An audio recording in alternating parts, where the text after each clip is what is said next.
एक मुलाकात के खास एपिसोड में आपका फिर से स्वागत है। इस बार हैं हमारे साथ जाने माने कलाकार रामेश्वर बूटा जी।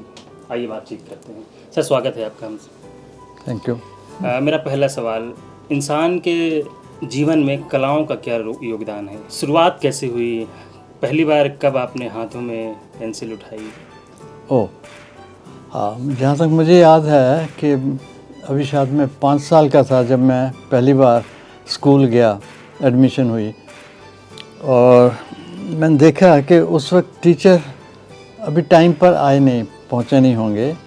तो एक मेरी उम्र का एक लड़का उठा और उसने वहाँ से चौक उठाया और टेबल से और ड्रॉ करना शुरू कर दिया उसके ऊपर ब्लैक बोर्ड पर। तो पहले एक गोला बनाया, फिर उसके बाद आंखें बनाई, नाक बनाया, फिर उसके लिप्स बनाए और बाद में उसका बाल बनाए और मुकुट बनाया और करते करते उसने एक फिगर बना दी चेस्ट तक, and it was Lord Krishna. तो मैंने जब देखा मैं तो हैरान हो गया कि ऐसा भी होता है कि ड्रॉ किया जाता है और बनाया जाता है। मुझे नहीं पता था, मैं क्योंकि बुक्स में देखो, इलस्ट्रेशंस देखो, दिमाग नहीं चलता, तो लगता है कि हाँ है, लेकिन फिर लगा कि अच्छा ये ड्रॉ करना पड़ता है तब ये होता है। और दूसरी हैरानी ये हुई कि वो हमारी उम्र का था और उसने खड़े होके और बना दिया, पिक्चर बना दी। मैं बड़ा खुश हुआ, बड़ा हैरान हुआ।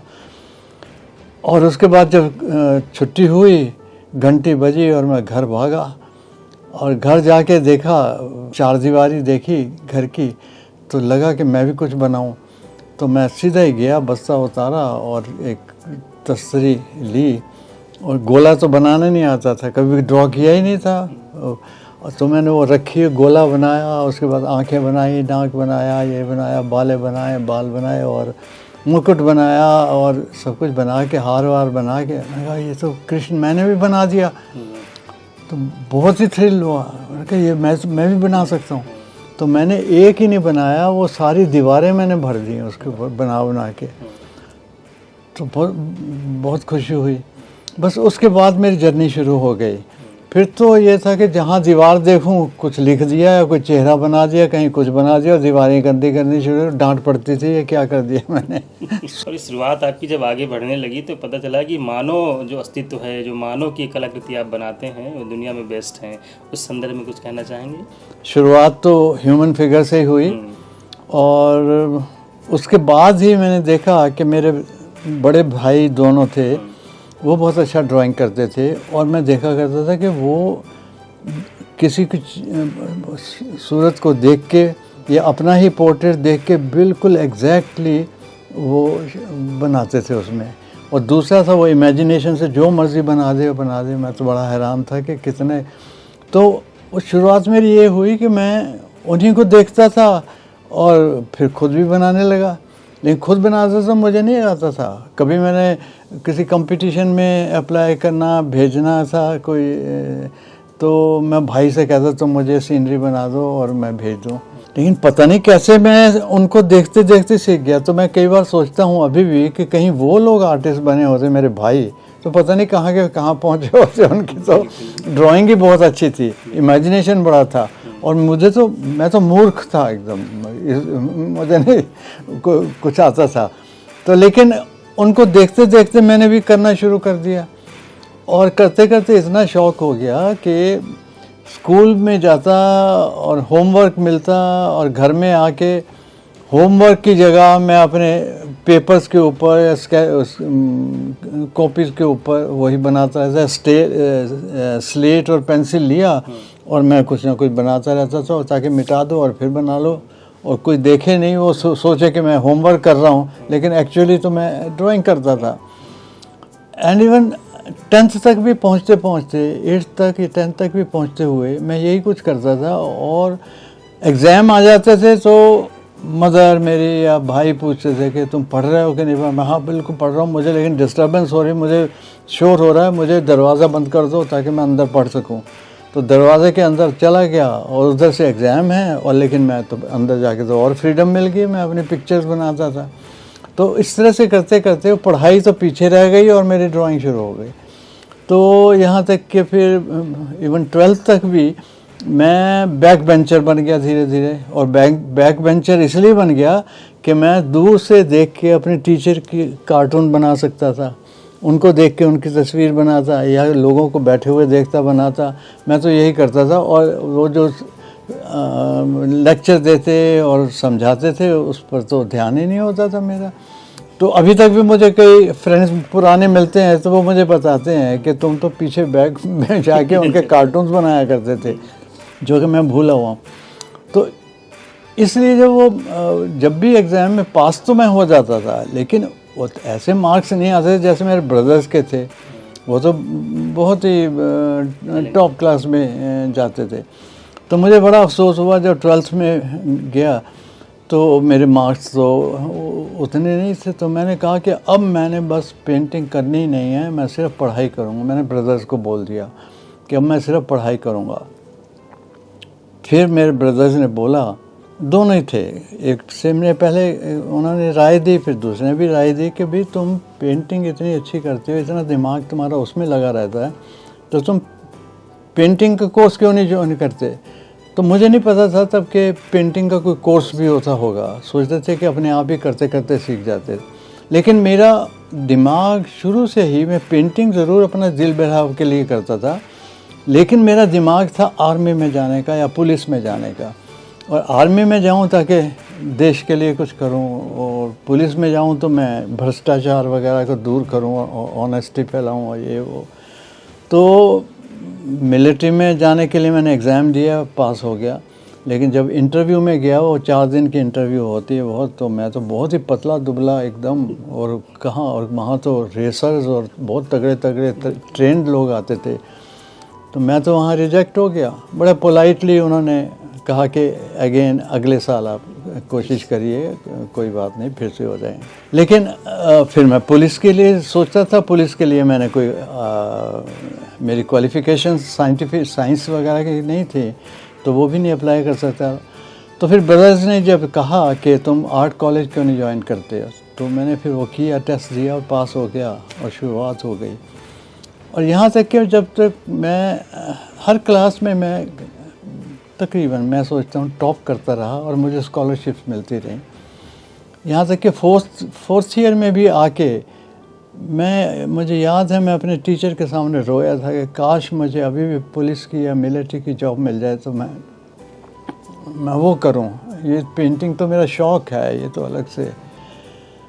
एनीवे, ये तो इमोशनल एक फीलिंग थी कि मैं कुछ करूं। लेकिन 5th ईयर तक होते होते मैंने रिज़ॉल्व कर लिया और मैं एकदम ठीक हो गया कि नहीं वो नहीं करना, सिर्फ पेंटिंग ही करेंगे। किसी हायर सेकेंडरी स्कूल में, किसी कॉलेज ऑफ आर्ट में भी मुझे उन्होंने रख लिया, part time teaching job, lecturer की जॉब दी। तो इस तरह करते करते बहुत छोटी छोटी जॉब्स करता करता किसी तरह से गुजारा कर रहे थे, पैसा थोड़ा सा मिल जाए और गुजारा ही कर रहे थे। लेकिन इतना ज़रूर था कि मैं एक किस्सा और बताऊं कि जब मैं यंग था और कॉलेज ऑफ आर्ट में था और मैंने कहीं भी अप्लाई किया, आई वॉज नेवर सेलेक्टेड। किसी भी, चाहे मैं टॉपर था, कुछ भी था, मैं कहता ये हो क्या रहा है कि एक तरफ तो मेरे इतने अच्छे मार्क्स आते हैं, मेरे टीचर्स इतनी इज्जत करते हैं मेरे काम की, और दूसरी तरफ किसी भी इंटरव्यू में जाता हूँ तो रिजेक्ट होता था। तो 3-4 इंटरव्यूज़ में मैं गया, किसी फॉरेन स्कॉलरशिप के लिए भी गया तो रिजेक्ट हो गया, किसी जॉब के लिए हो गया तो रिजेक्ट हो गया। तो ये लगा कि ऐसी पहले से ही कुछ घपला होता होगा, कुछ ना कुछ वो सेलेक्ट कर लेते होंगे। लेकिन फ्रस्ट्रेशन उस वक्त यंग एज में ऐसी होती है कि यानी एक तरफ तो आप टॉप में पहुंच रहे हैं क्लास में, सबको आप बीट कर रहे हैं, आपको स्कॉलरशिप मिल रही है, सब कुछ, और दूसरी तरफ आप बाहर आए तो आपको रिजेक्ट किया जा रहा है। तो मैंने डिसाइड किया कि आज के बाद मैं कभी अप्लाई नहीं करूंगा बाहर जाने के लिए। जाऊंगा तो अपने बलबूते पर जाऊंगा, नहीं तो इनकी स्कॉलरशिप्स के ऊपर नहीं जाऊंगा। इस तरह से मैंने किसी भी स्कॉलरशिप में मैंने सोचा कि मैं अब अप्लाई नहीं करूंगा। मुझे इतनी फ्रस्ट्रेशन हुई। मुझे इनवाइट कोई करेगा तभी मैं जाऊंगा, नहीं तो नहीं जाऊंगा। या मेरे पास पैसा होगा, फॉरेन कंट्री में जाऊंगा, एजुकेशन के लिए भी जाऊंगा तो अपने आप जाऊंगा, ना कि किसी की हेल्प लेके, गवर्नमेंट की या इंटरव्यूअर्स की। और वही हुआ। बहुत जल्दी ही कॉलेज ऑफ आर्ट से पास करने के बाद मेरी जहाँ भी जॉब लगी, मैंने कहीं अप्लाई नहीं किया, मुझे खुद ही बुलाया गया। मैं रजौरी गार्डन जाता था, हमेशा वहाँ से आता था। और कहाँ सेंट्रल एक इंस्टीट्यूट, और इतनी बड़ी अच्छी इंस्टीट्यूट है, तो मैंने तो एकदम एक्सेप्ट कर लिया। मैंने कहा कि हाँ, मैं पढ़ाऊँगा। बस उन्होंने मुझे इनवाइट किया और मैंने वहाँ टीचिंग शुरू कर दी। मेरे से पहले और टीचर्स थे जो कि शायद उनको ठीक लगे नहीं, डिसिप्लिन नहीं थे या क्या था, लेकिन वो टाइम था और अब टाइम है। आज 60 साल के 60 इयर्स से मेरा ख्याल ऊपर हो गए होंगे, तो मैं उसी इंस्टीट्यूट के साथ जुड़ा हुआ हूँ। एंड उस वक्त एक टीचर बन के आया, फिर मुझे हेड ऑफ़ द डिपार्टमेंट बना दिया और फिर मैं इस डिपार्टमेंट को चलाता रहा। So I am so happy now. और वही हुआ मेरे साथ। अब कभी भी बाहर गया या कहीं भी गया तो अपने बलबूते पर गया। ये समहाउ कुछ ज़िंदगी में ऐसे पहलू आते हैं कि आपको कुछ डिसीजन लेना पड़ता है। और उस वक्त यही था कि मैं क्यों, मुझे लगा कि जैसे मैं भीख मांग रहा हूँ और लोग मुझे दे नहीं रहे, है ना। तो उस वक्त जो डिसीजन था, it was God's gifted decision कि मैंने आगे से अप्लाई कहीं नहीं करना। और वही हुआ, बिना अप्लाई किए मुझे हमेशा ऑफ़र्स आती रही। तो उस लिहाज से कैसे, मैं नहीं सोचा कि मैंने किया, वो मेरे ख्याल एक परमात्मा की तरफ से ही एक वो मिलती है, एक तरह की अंदर से ही आवाज़ आती है कि ये करना है और ये नहीं करना है। कला के अलावा, पेंटिंग के अलावा और क्या है जो आपको उत्साहित करता है, आपको अच्छा लगता है वो करने में? बस मेरे ज़िंदगी में दो ही चीज़ें रहीं, या कह लें 2-3 चीज़ें रहीं। एक फैमिली, एक मेरी टीचिंग और एक मेरी अपनी आर्ट करना। बस इसके बीच में मैं जुड़ा हुआ हूँ। और चांस की बात है या परमात्मा की दया है कि मैं जहाँ मैं पढ़ाता हूँ वहीं पर अपर फ्लोर में मैं रहता हूँ, ताकि मेरा लिंक उनके साथ, स्टूडेंट्स के साथ जुड़ा रहता है। और स्टूडेंट्स इतने खुले हुए हैं कि जब चाहे वो मुझे अप्रोच कर सकते हैं, अप्रोचेबल हूँ। और मैं भी उनको पढ़ाता हूँ, साथ में पेंट करता हूँ। मेरा स्टूडियो भी वहीं है। So it's very comfortable. तो मैं इतना सेटिस्फाइड हूँ, मुझे कहीं जाने की ज़रूरत भी नहीं होती। आपको कल ही ITM विश्वविद्यालय ग्वालियर द्वारा डीलिट की उपाधि से नवाजा गया है। इस पर आपका क्या कहना है? बात ये सीधी सादी बात है कि मैंने कभी भी, मेरी ऐसी एम्बिशन नहीं रही कि मुझे कोई अवार्ड्स मिलें और डिग्रीज़ मिलें और ये वो कुछ भी। लेकिन अगर मिल जाता है तो बहुत अच्छा भी लगता है कि हाँ, मैंने मांगा नहीं और मुझे मिल गया। जैसे मैंने पहले बताया कि बिना मांगे मिल जाए तो बहुत ही बढ़िया बात है। और इतनी इज्जत की बात है कि मुझे ये डिग्री दी गई, जो कि मैं कभी सोच नहीं सकता था कि मैं इस लायक नहीं हूँ। मतलब मैं तो एक पेंटर हूँ, सीधा साधा, या पढ़ाता हूँ, एक टीचर हूँ। तो कोई बहुत बड़ा अवार्ड मिले तो मैं सोचता नहीं हूँ उसके बारे में, और मिल जाए तो मैं सोचता हूँ कमाल है, बहुत अच्छा हो गया। So very much acceptable and I am thankful really. आखिरी में यही कि जो छात्र अपने परिवार से, अपने समाज से लड़ के अपनी कला को, अपने काम को, अपने जुनून को आग देना चाहते हैं, उनके लिए आपका क्या संदेश रहेगा? खैर, मैं इस लायक क्या हूँ कि संदेश किसी को दूँ, लेकिन ये ज़रूर रहा कि मैं सिर्फ टीचर नहीं रहा। मैंने ये देखा कि मेरे टीचर्स बहुत लायक थे, बहुत अच्छे थे, उनका काम बहुत बढ़िया था। ख़ासकर मैं उन 2 टीचर्स को, मैं 2-3 टीचर्स को मैं सोचता हूँ बहुत अच्छे रहे। लेकिन समहाउ वो टीचिंग में लगे रहे और उनका काम धीरे धीरे छूट गया। शायद मैंने बहुत बार सोचा कि क्या रीज़न है कि इतने अच्छे अच्छे टीचर्स होते हैं, फिर वो अच्छे पेंटर्स क्यों नहीं बन पाते। तो शायद उनको एक्सप्रेशन में इतना मज़ा आता है, स्टूडेंट्स के साथ बात करके उनको सेटिस्फेक्शन मिलती है। और 1 साल, 2 साल, 4 साल, 10 साल ऐसे बीत जाते हैं और स्टूडेंट्स के बीच में ही, पढ़ाने में ही उनको सेटिस्फेक्शन मिल जाती है और पेंटिंग छूट जाती है। मैं तो पढ़ाता भी था, सारा दिन पढ़ाया तो रात को जाके घर में जाके काम करता था। संडे के दिन मुझे छुट्टी मिली तो तब मैं काम करता था। और जब मैं त्रिवेणी में आ गया तब तो बात ही क्या थी, स्टूडेंट्स वहाँ काम करते थे। अगर वो 3 घंटे की क्लास होती थी, मैं कहता नहीं, जब तक मैं यहाँ पर हूँ तुम काम कर सकते हो।